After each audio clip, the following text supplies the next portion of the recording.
Señor ministro, ¿piensa el Gobierno español implantar un nuevo modelo de gestión de purines? Una pregunta que se la planteamos a usted, pero que se la podíamos haber planteado perfectamente a la ministra de Transición Ecológica.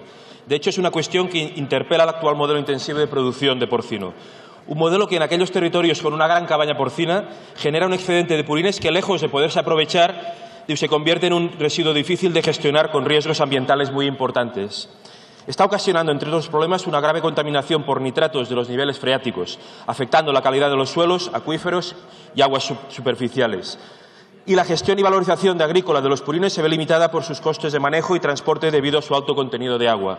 En todo caso, hoy por hoy, las soluciones adoptadas han sido las siguientes. Por un lado, el transporte y almacenamiento de los purines sin procesar, que pasan a gestionarse como un residuo.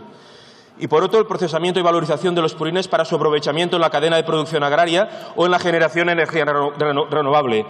¿Por qué modelo apuesta este Gobierno? Muchas gracias, señor Eritja.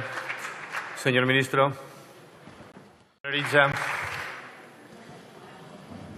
Señor ministro, desde Esquerra siempre hemos defendido un modelo sostenible donde prevalga la estrategia de reducción de residuos en pro de su aprovechamiento.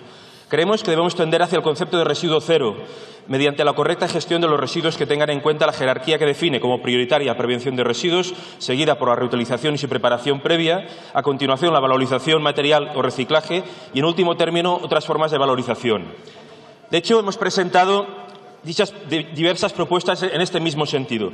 Durante el año pasado, Esquerra presentó una moción en el Senado que instaba al Gobierno a abrir una línea de crédito destinada, por un lado, a proyectos de investigación para mejorar la eficiencia de los procesos de transformación de los purines en abonos orgánicos y otros subproductos, y, por otro, a descubrir nuevas tecnologías para convertir un residuo en un recurso, incidiendo sobre todo en la producción de energías renovables como el biogás.